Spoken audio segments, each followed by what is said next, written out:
God in general. There is no gods in that. It just depends on the type of God. So like, a lot of people kind of have unfalsifiable views, and there's not really much I can comment on those. Now views that have attempted to be like, views that have been at least attempted to be falsifiable. I think that those views, a lot of time, you could give arguments against those views. It just depends on, what the commitments are. Although I do think that there are like certain, like for example, like Darth Dawkins' view of God. I'm an atheist towards that one, for various reasons. There are views about God where God is taken to be like the source of possibility and impossibility. I'm atheistic towards those views for various other reasons. Views of God that are taken to be logically necessary. I might be atheistic towards those for very similar reasons. But there might be views that like now there's always going to be views that are totally unfalsifiable that I might not be able to say much about. So I might just be like agnostic or whatever. Right. But yeah. So are you saying like you as a person, like you don't believe in any sort of gods, or well, no matter the religion? Some people define some people define pantheism in like very trivial ways where like they'll say something like God is the world. I might believe in God in that way, but if it's like that's like the only one I've seen so far. I don't really other than that, no. So most of the most of the pantheism religions, that's like Buddhism and Hinduism. That's like the New Age sort of religion. Like, is that like the type of religion that you agree with? Because like pantheism, I don't. Well, religion is a different. Like religion is also a different, like separate for just like belief in general. So like you could, like you could believe in God and not like adopt any particular religious practices. But I'm just saying like there's some people I've talked to who would just define God as like the world, and I'll say okay, I agree. Or some people just say like they'll just define God as whatever is the first cause of everything. And I'm not convinced there is a first cause, but sometimes I might say, well, if that's all you mean, it's kind of like like I don't really have a problem if it turned out there was a first cause. I don't have a problem with accepting that type of view because yeah, right. Well, pantheism is the idea like God is all, and then there's like things like of naturalism where it's God, like there's no God at all, and then there's theism where it's God made all. And yeah, pantheism is what you're talking about, where it's like God's the world, God's like the space around you, God is like the spirit, like he is all, he is everything. But yeah, so it sounds like you said like you don't have like falsifiable information against certain religions, but you more align with pantheism is what you're saying, if I'm correct. Tell me if I'm wrong. I'm just saying that I'm just saying that there are views of pantheism that I agree with because they just make very weak claims in the same way that somebody could say like God is like a lampstand or something, and I might agree with that view as well. So they're just views I agree with. So sure, if that's what accepting, yeah, you could say I accept some views of pantheism, that's fine.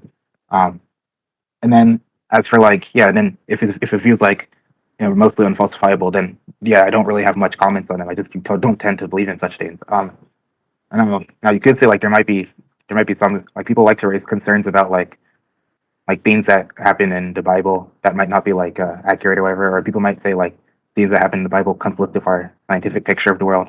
I'm not very interested in talking about. I mean, some people will say those things. I'm not entirely interested in talking about such things. But yes. Well, if you like agree with pantheism, it doesn't sound like you're atheist. You're just agnostic. Like you don't know.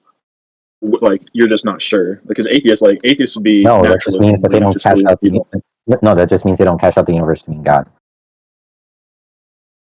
Like I can be an atheist, and what I mean by God is the Abrahamic faith, right? So like the triomny properties, or maybe even a Trinitarian view, right? That's what I take God to mean. And I can give falsification for that model or criterion of conceptual semantics that constitute the meaning of God, right? And given that consideration, it can be the case I deny God. But wouldn't atheism represent no God at all? Like there is no God whatsoever. Well, you have to consider like when a lot of people in like contemporary philosophy when they say that they're an atheist, they're usually talking about like traditional theism, like maybe like deism. They're not talking about like a view of pantheism that affirms something that's so trivial that they would agree with. Otherwise, there would be no one who's an atheist. Like usually there's an ordinary way people use terms, and on that ordinary you understand way, that anyone can define anything as a god, right? And then that person can be committed to that, right? So it's not going to be possible. One is an atheist if I can define God in like I could just gerrymander the meaning of God so that it fits some commitment that the individual does undertake, right? Like I can say, do you have mental states? And they're like, yeah. I'm like, I take God to mean a mental state, and if it is the case mental states exist, then God exists, right? So it's just going to mean what the atheist means by God, to which they're rejecting, right? They can only deny what they consider to mean God. If they don't consider pantheism in that subsuming criterion, then it's not the case that they're like in contention with you. If they just don't evaluate God to mean that. Like, I can use proprietary language. I can say, you believe in dogs, and really mean like cats, right? And then the person can be committed to believing in dogs, but I'm just using language in a way that it's not going to be like in what they intend to mean, right? Like, my thought of what God is may be different from another's use of the term. Right. Okay. Well, that makes sense. So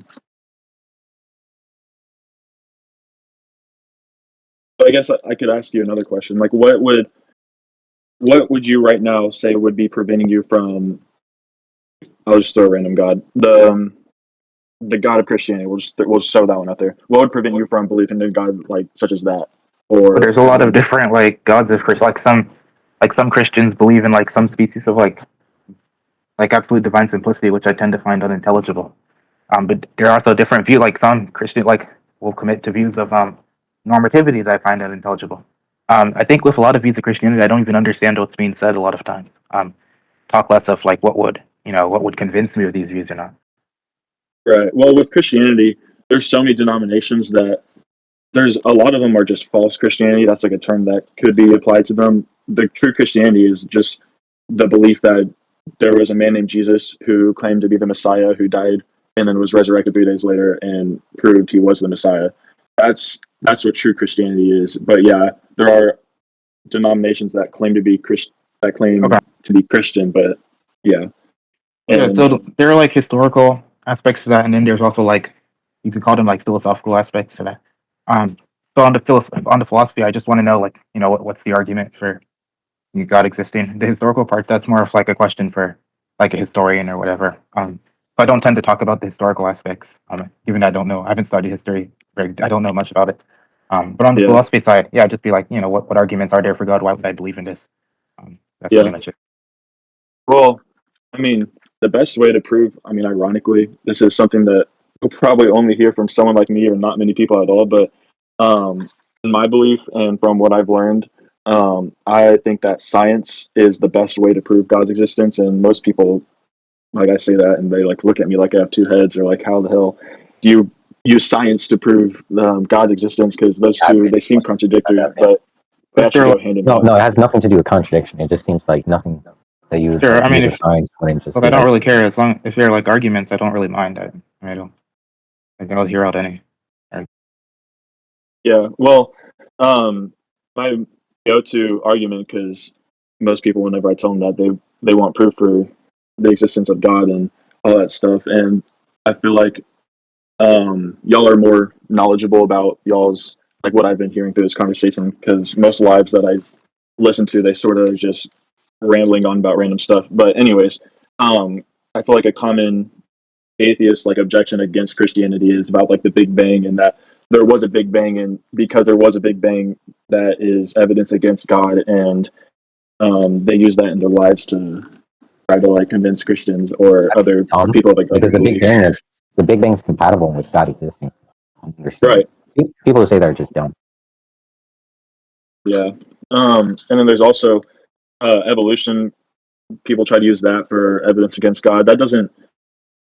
It's not compatible, but it just doesn't affect um, it doesn't affect whether Christianity is valid or not. It's actually just what one believes. Evidence or evolution could be very much true, and it would have no effect on Christianity at all. It would only affect how they interpret the beginning books of Genesis. But other than that, evolution is very well a possibility. I mean, And then what's that? I don't, I don't understand. Are you giving an argument right now? Or I don't really understand what's going on. Well, there's just, I mean, there's. I'm just saying, like, evolution and all these other arguments, the cosmological argument, like the theory, the ideology that whatever begins to exist has to have a cause, and that just goes like whatever you can think that exists right now has had a cause, and that had a cause, and all of it leads to the beginning. That beginning being Christ. And then there's the moral argument where your moral sense of right or wrong that also can prove God's existence. If you go out and kill someone, deep down, you know that unless you're insane, you know that there's wrong that what you're doing, and if you know that there's wrong, then there's an absolute good.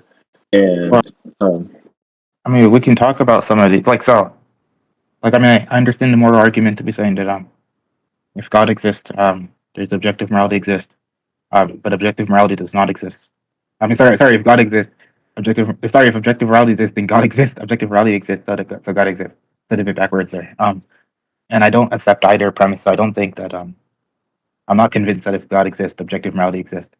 I'm not convinced that objective morality exists. so, can you can you explain why you don't believe in that? Yeah, in fact, I mean, I find I find um, objective morality to be a bit silly, if I'm being honest. But I take it that so there's two sort of views in metaethics concerning moral realism, which is just the view that there are like objective moral facts. There are like naturalist views and there are non-naturalist views. Naturalists will typically say that like normative statements can be reducible to natural facts and they can be discovered through our traditional scientific method or whatnot. Non-naturalists will deny that reduction, and they'll say moral facts are things that can't be discovered through these of like scientific investigation or through these of empirical observation or things like that, and they are irreducible, so that they can't be reduced in terms of other facts. So naturalism is a bit more plausible to me. Although I think that naturalism will come with some type of semantic thesis about how people ordinarily use moral language, and I'm not persuaded of. I don't think the arguments given for that are very promising in any way. In fact, I haven't really seen much of any arguments given for that. And I don't share any of the intuitions that they typically have. Now, with the non-naturalist, I just find, first of all, I find irreducible normativity to be like almost unintelligible. And then secondly, I struggle to figure these views are typically going to be views that don't explain anything because most of them are going to say that these moral facts don't motivate people to perform like judgments or so. And so they'll say that so as far as like people's behavior and things like that, it would be the same regardless of if these moral facts existed or didn't exist. It seems like they don't impact people's behavior in any way. And so I don't know what could be evidence for these views. I don't really know how you could because to say there's evidence for something is to say that I have a hypothesis and there's something that I can expect given the truth of this hypothesis. But it seems like because these facts are causally inert, they don't cause anything, they don't affect anything, they don't explain anything. And now you could sort of give an a priori, you could give like a deductive argument for them, but then it's like all those are horrible. They all pretty much fail, and I could get into those for various reasons. That's pretty much it. So you're saying that you do not believe in objective moral values? Yeah, that's right. So what about I mean, I'm going to list horrible things, but what about rape, murder, and genocide, or torturing innocent babies? Couldn't you agree that those are objectively wrong? But why would I agree with that if I don't believe in objective moral values? I don't. So you're saying that you agree that rape is right? No, it's wrong. No, they're horrible. They're all wrong. The point is that they aren't objectively wrong. In fact, I don't even quite know what objectively wrong. I'm not sure I quite understand that term. Because rape's wrong in my mind, it doesn't mean it's wrong in someone else's mind. I feel like if you ask any sane person, if we're excluding the insane people that have mental instability who couldn't process, I agree that most people will agree that rape is wrong as well. Right. So then there is objective morality that. Oh no! Listen, look. The fact that whether or not X is wrong, right? So right now we're at the normative level of ethics. We're just talking about which actions are right. What should we do? Which actions should we perform? This is the normative level of ethics, or it could be a bit contrasted with the applied ethics level. But when we talk about what actions are wrong, what should we do in given circumstances? These are normative and applied levels. Now, when we talk on the meta level, we're going to talk about whether these actions are objectively wrong, subjectively wrong. When we make these moral statements, whether we're asserting propositions or whether we're sort of asserting these sort of non-cognitive utterances or whatnot. And I can explain those later if you need to. But the point is that saying X is wrong, any anti-realist might agree with that, except unless you're an error theorist, where you say and when we say all these things X is wrong, these are actually all false statements. Error theory is stupid on my part. Yeah, I mean, I don't know. I mean, but the point is that look, saying it's wrong, an anti-realist can agree with that. They will disagree with it's objectively wrong. So they're saying that society and individuals can make up what they believe to be right and what they believe to be right is acceptable to that sort of individual or culture. It depends. Like that's like cultural relativists might say that. They might say that, right? What's right or wrong, that's gonna supervene on like cultural judgments or whatever. Individual subjectivists will say like what's right or wrong is gonna, supervenes on like the preferences and desires like an individual person has. So something can be right for me, but it can be wrong for you. Which is that I prefer something and you don't prefer that thing. There are all sorts of different views that people can take. I tend to lean towards the like individual subjectivist type of route, but So where do you think like an individual would create these objective moral values? Because if like no. individuals created, There aren't objective. We're saying that we're not. We're saying that there aren't objective. yeah, no. That was just my wording choice. What like where do you think like these individuals get their subjective like moral values from? Because if each person creates like thinks of their own, we'll say murder. Wouldn't it be 50% would think murder's right and 50% think murder's wrong? That's just how they. Because if each person decides their own, statistically, average half of the population is going to think one, the other half's going to think the other way. But that's not. That'd only be true. That like statistically, that would only be true if there's like I don't know. Let's say it's like totally undetermined as to whether or not somebody would prefer murder being right or wrong. But it like we're just gonna say like because most people have like roughly similar like evolutionary underpinnings. Most people have a roughly similar like biological structure, genetic structure, same dispositions, things like that. So we would expect most people to have very similar sort of views. Now there'll be specific things where a lot of people might have different views, but yeah. So that's that to answer your question. Yeah. So it's not true that it'd be like 50-50 because it's actually very unlikely that somebody would have the type of inclinations to murder or something. In fact, we actually, and you kind of mentioned this before, like things like people who are like psychopaths, who have some type of neurological like element right, or but something. that's like a genetic like defect or a problem. Yeah, exactly. Yeah, but that they would be like outside the equation because that's like a mental like instability issue. But I don't believe that one's thoughts are coded in their genetics or evolutionary genetics like you were mentioning. I think that I'm not saying like whatever we're counting as people's thoughts, like I'm not saying like all of their mental activity can be captured by like the moment they were born. I'm not saying like anything like that. What I am saying is that like in large part, people's behavior can largely be explained by like the environmental conditions. They were a lot of their genetic conditions, a lot of their evolutionary history. That can explain in large part people's behavior. So I'm saying that explains a lot about like how people generally tend to care about like pro-social behavior. People generally try to avoid pain. They're generally against causing pain to others.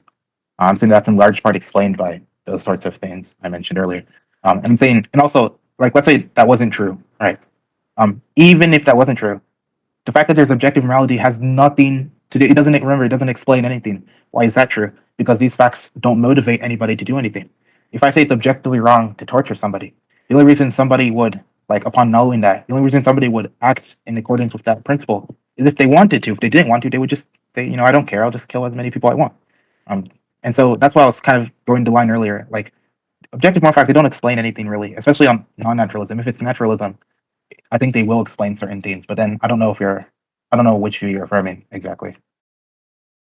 well, what you like said just a second ago, I think objective morality, like the proving objective morality, would be a great like it would prove God's existence because if one could prove objective morality, then objective moral values do exist, and unless you would think that those objective moral values came from society or individuals, then they would have to come from a higher being. I'm gonna be honest. Okay, I can go through that too. Like theism, I don't think theism is compatible with objective morality.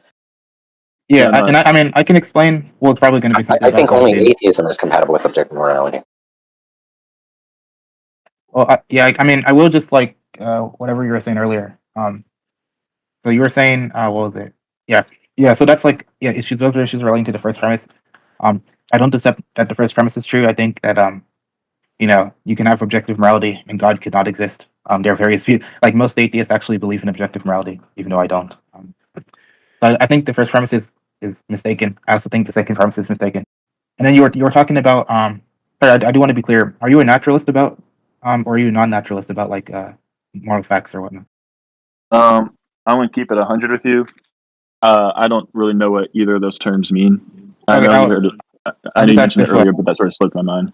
I'll just ask this way. Do you think like I can figure out do you think like I can figure out like what are moral facts by like investigating the world? Like, do you think I can empirically figure out what moral facts are? Um, what do you mean by moral facts? Like, Yeah, like a fact about what is objectively moral or immoral or obligatory or um not obligatory or permissible or impermissible. Like facts concerning those things. If you believe it's objective, you're going to believe that there are facts about those matters. yeah, Saying, can I yeah, figure out those facts? I'd agree with that. I'd feel like, if you could look at society and you could determine moral values. I feel like that. I agree with that. Okay, so do you think like whether or not morality is objective is just a matter of like what are terms like when we use terms like good or bad? Are you just concerned with like what those terms pick out? No, I believe objective morality is like whenever you do something, how you would feel about what you just did. If you did something good, you'd get a good feeling. But if you did something bad, you'd be like, "Oh man, I know what I did was bad." That's what I would Wait, but then like. That's what I would deem moral. Like identifying that. like you're for example, if I do something like I might feel in a certain like pleasurable way. If I do something bad, I might like. I mean, it seems like like anti-realists can agree that if you do something, you'll feel particular ways. That's something like a lot of every anti-realist will agree with. In fact, like every single one. So that's moral values. If you're doing something and you get a certain Yeah, feeling from that, you're every anti-realist believes that there are moral values, but look, I mean, maybe you're not familiar with like the philosophy of this, but um, how you're defining your view of objective morality, it's something like every anti-realist would agree with. This isn't usually how objective morality is understood in philosophy.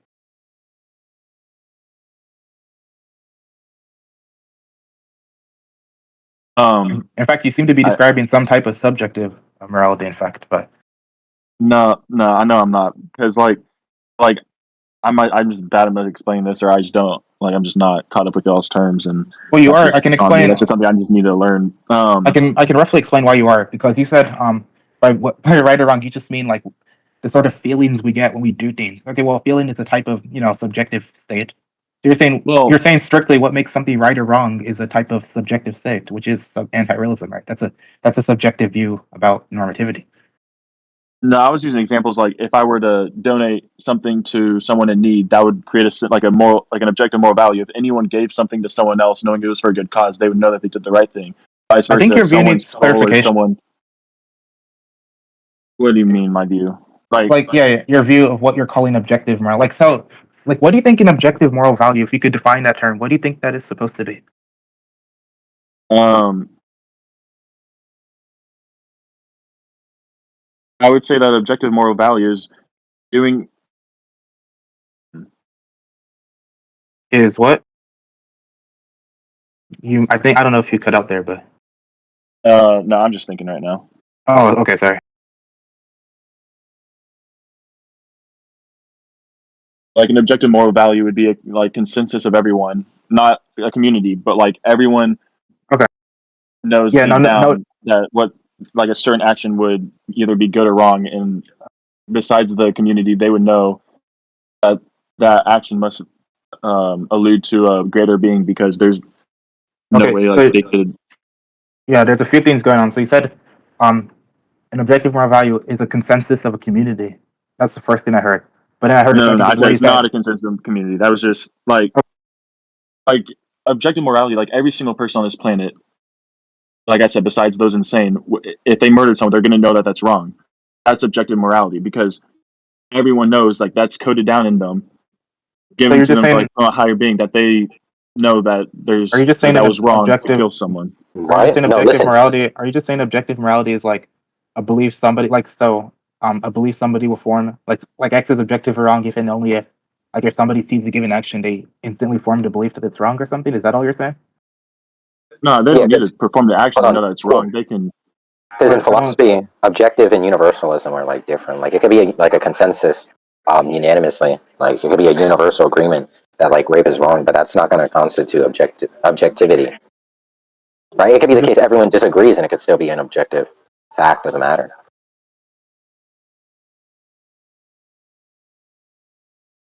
so you were saying that I'm not quite getting what you're saying. It sounded like you were saying that something that's objectively wrong, you just mean something that somebody would believe upon like seeing this action. They kind of form this belief that X is wrong or something. That's what I got from what you said earlier. Are you saying something different than that?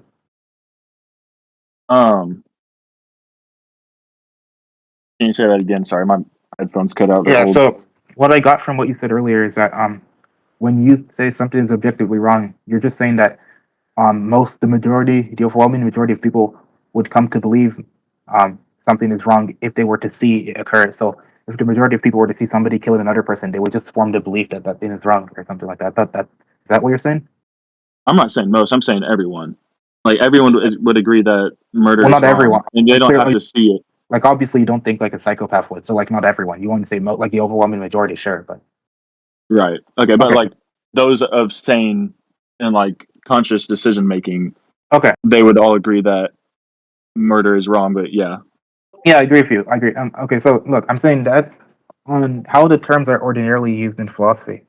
Um, that's actually so whether or not that fact is true is kind of just underdetermines whether morality is objective or subjective. In fact, like it seems like everyone who believes morality isn't objective, like an anti-realist, they'll agree with that what you said. They won't find that as a problem. Somebody who believes morality is objective, they'll also agree with what you said, and they won't. They'll so both views will agree with what you said. It doesn't support objective morality or subjective morality one way or the other. well, yeah, but I like just in general, like an objective moral value would tell us like what should or should not be done. It would like not Yeah, but remember, obviously by make. objective moral values, you just mean certain things that the majority of people agree with. That's all you mean. Well, I well that, but objective moral values tell us what should and should not be done. Right? Yeah, that And yeah, that can be baked in. The point is that all you mean is just what the majority of people happen to agree with, which is like first I think that might get into problems with you, like because that might get to problems with like whether or not like different people at different times the things that they agreed with, whether or not you'd call those moral values. I mean, but ignoring those problems, I'm just saying that doesn't really under how the terms are ordinarily used in philosophy doesn't really get you to objective morality of any sort.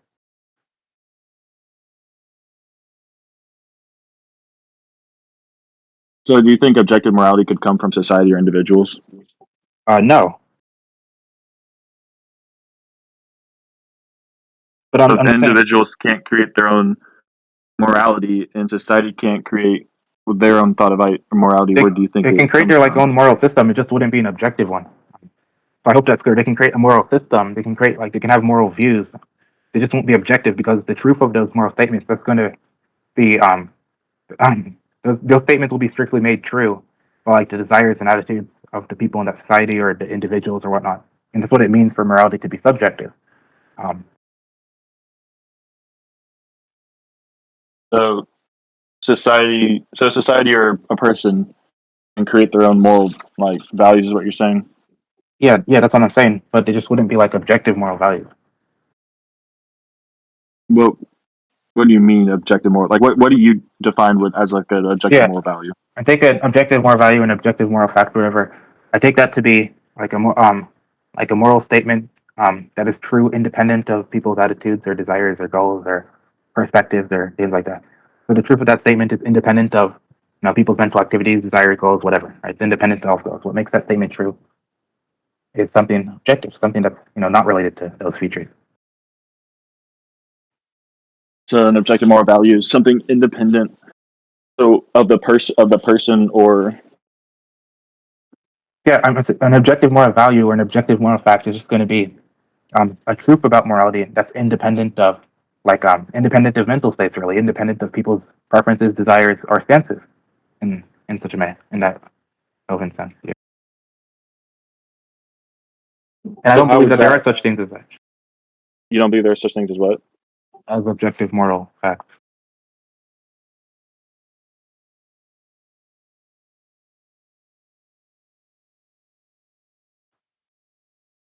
All right, and I also don't believe that if God exists, then there are such things. I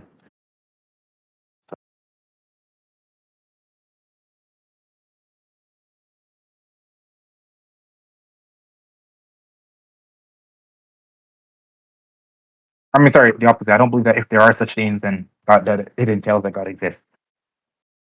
Right. Yeah. I understood what you meant. Yeah. I don't know if you have anything like I hope you understand my response to the argument. I don't accept any of the like. You can move on to a different argument if you want. I don't have I don't really have much of a problem talking about an argument. Too. I just hope Okay. you understand my replies to those sorts of arguments. Yeah, no, I do. And honestly, I'm just gonna like that's just something I need to do more research on because I was just. I mean, it's not on you. You just sort of explained everything. You explained everything well. It's just it couldn't stick with me, and I just need to look into it more. That's also on me. That's not on you. Yeah, it's no problem. Yeah, it's not a problem. Yeah. You Um, just read like the SCP article on like metaethics, just to okay. understand the views and stuff, and then yeah. But you can move on to other arguments if you think you have it. Um, yeah. How do you feel like the design argument or like the fine tuning of the universe and all that stuff? Like Oh do god. you accept that or do you? I'm assuming from your response that you Yeah, that's rubbish. But there's like a ton of problems with fine tuning arguments, but I think I can give you one that will pretty much deal with it. I don't want to say entirely, but um, okay. So yeah, so the fine tuning argument is really just saying something like this, right? So there are fine-tuned constants. So there is fine-tuning as some natural fact about our universe. What does fine-tuning mean? It means that there are certain constants where, if they varied ever so slightly, the universe would be radically different in a way where we wouldn't have organized bodies of matter, and it'd just be like a chaotic sort of universe with certainly obviously no life, but certainly like no, like pretty much no bodies of stability. matter or anything. Yeah, exactly. Yeah. Now, Correct. Yeah. now they're going to say like this fact is, very likely given theism. This fact is actually quite unlikely given naturalism. So the fine tuning will favor theism over naturalism. So that's the big argument. So first, yeah, I take it that there is like empirical dispute, or I don't know whether there even is such a thing as fine tuning.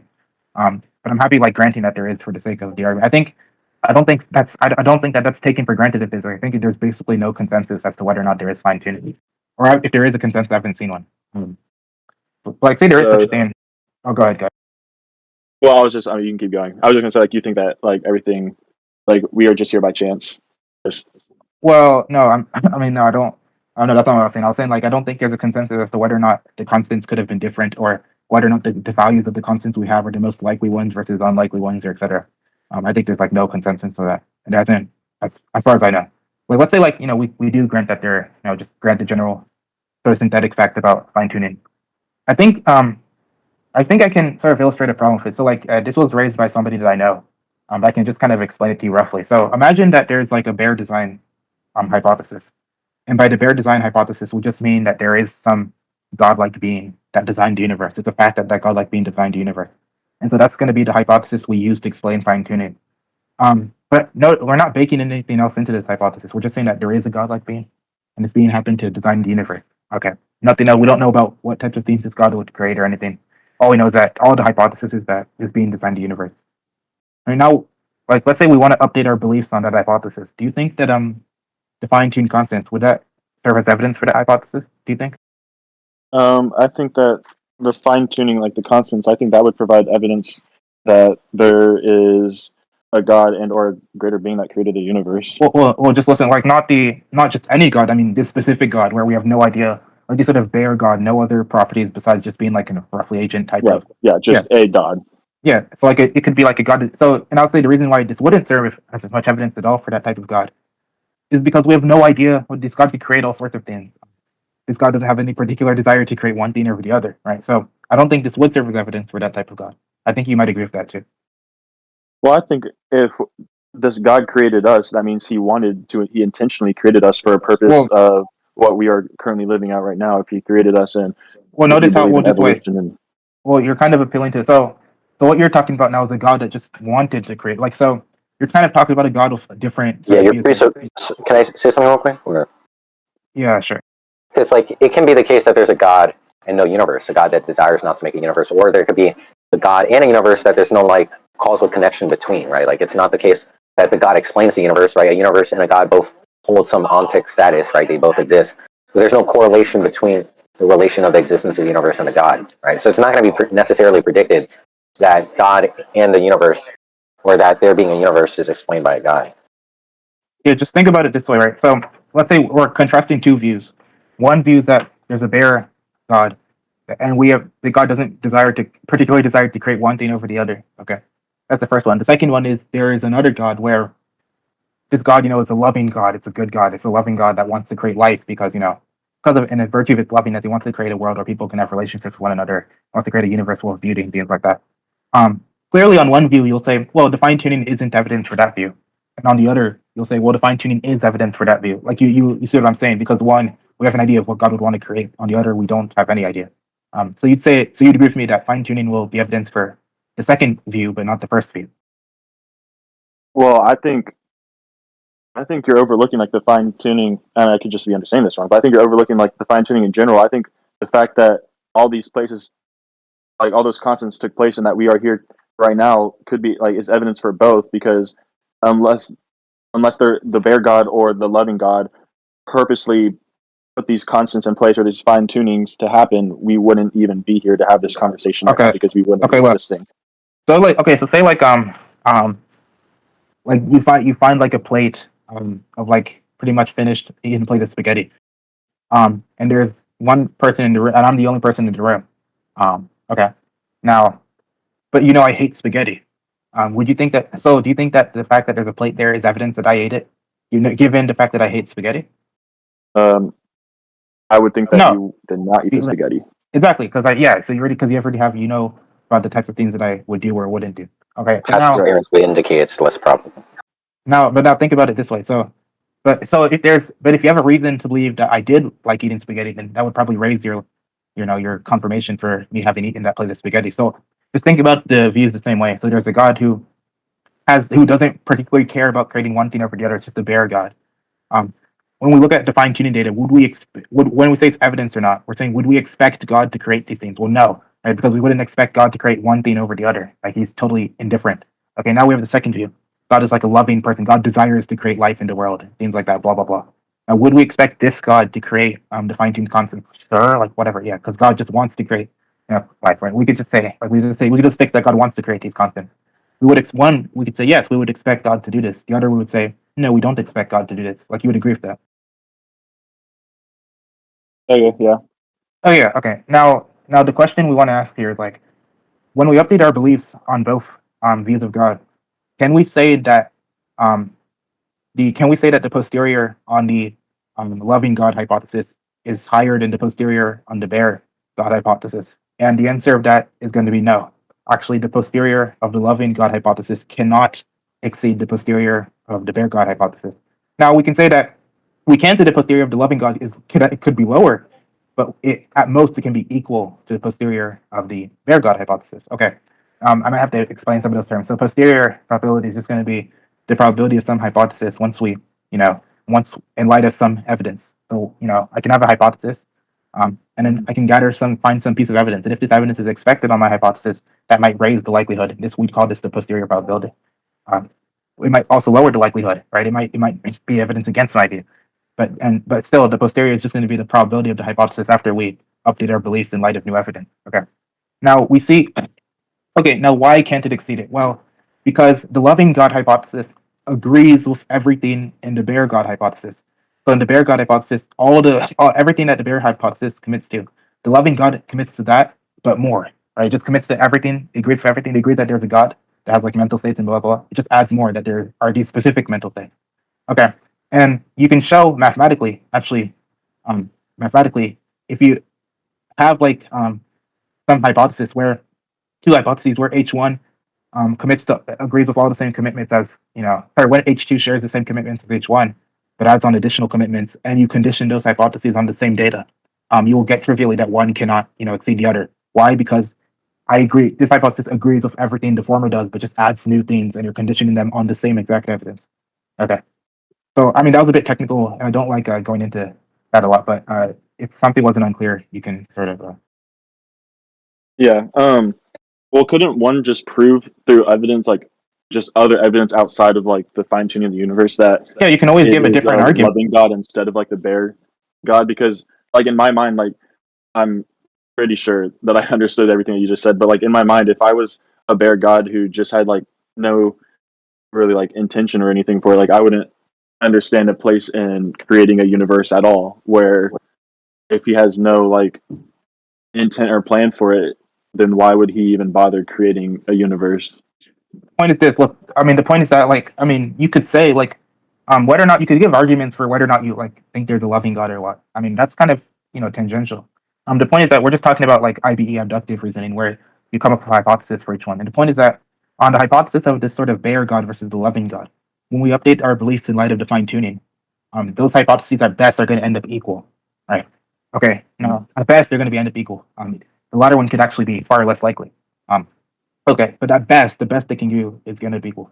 Okay, well, why is this a problem? Okay, so for the bare design hypothesis, so whatever the prior you assign to that, if we're kind of baking in that like the fine tuning isn't counting as very much evidence for the hypothesis, or maybe it's counting as a bit of evidence, but like probably very little. The posterior on the hypothesis is going to be higher or equal to that of the, loving God hypothesis once we update our beliefs in light of the same data. So it's just going to say like whatever we're putting into the hypothesis, like what's allowing us to make these predictions is the fact that we're adding additional commitments, right? And that's all that's allowing us to make the predictions when we compare it to the bare hypothesis. And so your belief should be your whatever you set prior on for the bare sort of hypothesis, because when we update our beliefs, it won't be the posterior won't be very much higher than the prior. You should expect that that's going to be the same prior on the loving God hypothesis. When we update our beliefs, the posterior is going to be like roughly equal, or lower or far lower, roughly equal or far lower, equal at best to whatever the prior or the posterior was of the bare hypothesis once we updated our beliefs in light of the new evidence. Yeah. Okay. Yeah. And so so this argument, this is just showing, what is this showing? All this is showing is that when we have a bare theist hypothesis, all the fine tuning is doing to get that prediction of the constant is just adding things in, and that's all it's doing.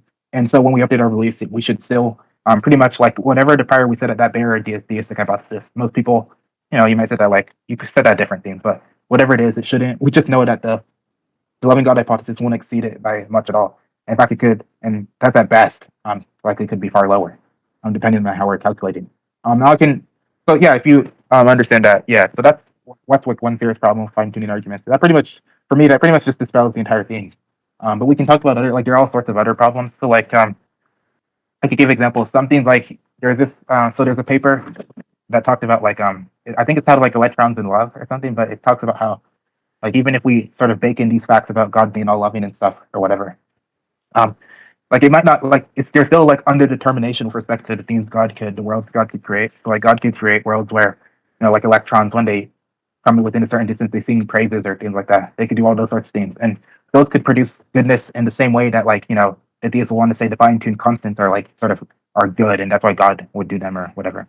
And so because of this, it seems like there's a lot of underdetermination. It seems like why would we think God would create a world of fine tuned constants as opposed to this world where this electrons in world love or in love world, or this world where like planets like orbit or not even planets, or this world where there are like angels that like fly in loops around each other, because angels are like non-physical beings, so the constants won't affect them in any way. And there are other problems with like respect to how like God can create life, that is non-physical too. So the fact that like chemical life is unlikely given the constants, it doesn't really follow that God couldn't create these sorts of like angelic beings who are like non-physical and whatever. So it's not clear that the fine-tuned constants are needed for life in any way. God could create these other forms of life. A key example of that would be God himself, who we want to say God is a form of life, but he's not like physical. He's not like made of chemicals like hydrogen and oxygen or whatever. Furthermore, like God could also create like some sort of non-physical realm like heaven, if you take heaven to be a non-physical realm. And so he doesn't need constants to create a universe. He could create some sort of non-physical spiritual realm. And so these are all problems for the fine-tuned argument that I think also apply as well. Yeah. No, I'm not gonna lie. That's a good point. I never thought about that. Yeah, there's also like this is something Alex Malpass will do. He'll have like a stalking horse objection where he'll say like really for all the explanations you give for fine-tuned concepts, you could also give like equal hypothesis, like pretty much the same priors, pretty much the same predictive power as the theist explanation of fine-tuning, which is like some natural state that has the disposition to produce these constants or whatever. And there's pretty much no reason to prefer one hypothesis over the other. And so like, yeah, I think, look, I just think this argument, I used to think this argument was like, this argument used to be a bit like strange as to how you should approach it, but I think it's a really bad argument these days. For those reasons I kind of lined out. Yeah.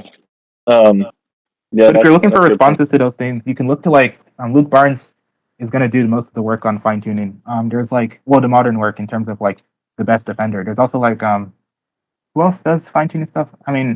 I know there's a guy who Cameron Bertruzzi did an interview with alongside of Luke, but I know Philip Goff also talks a bit about fine tuning, but he's like an atheist. But his view is that there's like cosmic purpose or whatever. It's kind of weird. So you might not be interested in that because he's not like a person who believes in God. But yeah, if you wanted to Well, look for how they respond to it's it, not you a can matter of like, interest. I'm just interested in hearing like everyone's point of views on it. yeah. But yeah, Wait, for clarity, the stalking horse objection is like when you it's like you just mimic the like it's like you convey a hypothesis that just has the same explanatory mimics, but it's like Yeah, that has similar priors. It's the same sort of explanatory power, things like that. So yeah, pretty but it's much. gonna be like still possessing like more explanatory virtues. So there could be fights over whether or not they have more explanatory virtues. I lean towards Oh, is it thinking, just kind of make a countervail? yeah, it's just saying that like, look, there's this hypothesis I can dream up, and you have no reason to accept yours over mine. That's really what it's saying. Yeah, pretty. So like, yeah, counter you could call it. Yeah. Now you could also say like, you could also further argue that I can make up this hypothesis that has a simpler or whatever. You could say that. But I don't tend to talk about the virtues. I just tend to say like, well, I don't really think you need to talk about the virtues for successful stalking horse objection. Yeah, I mean, usually I just well, I mean, I guess it depends. Like in the sense of I don't know, like if I was juxtaposing like I don't know naturalism and some form of theism, I can like use the stalking horse to like reflexively explain things, but have like I don't know parsimonious um like model, a more parsimonious model. Yeah, I mean, as long as you make it clear that this isn't necessarily a view that you accept personally. It's more like a view that you're just using Yeah. to show the problems with the fine. Yeah, that's fine. Yeah. I mean, there are responses like people like Jack Strike, who's not a philosopher, but he's like on the internet. He will say things like, He's might as well in a philosopher.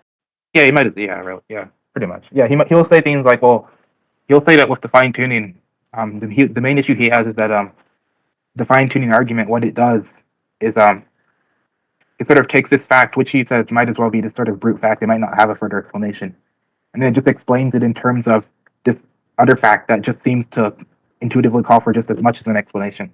So if you say something like God explains the fine-tuned constants because God had certain like desires to do it, you just say like the fact that God had fine-tuned desires is intuitively just as unlikely as the fact that we had these sort of precise fine-tuned constants. And it seems, and he would say something like, well, if that's the sort of criteria you're going for, basically the sort of surprisingness of the fact, he might say that that calls for an explanation. And that God also that explains that would call for an explanation. And you'll have some infinite regress of gods explaining one another. Or you could just say there's one God that explains this fine-tuned constant fact. And he'll just say like the dispositions or the preferences that that God has will be just as unlikely as whatever the fine-tuned constants that are present are. And so all you're doing is just explaining this seemingly unlikely fact with this other unlikely fact. And you could have just stopped at the previous unlikely fact and had a far simpler, like ontologically parsimonious view of the world. And so it's going to be very vicious to explain that fact with like God or whatever. That's how Jack will respond to the argument, just so you can be aware of more responses. But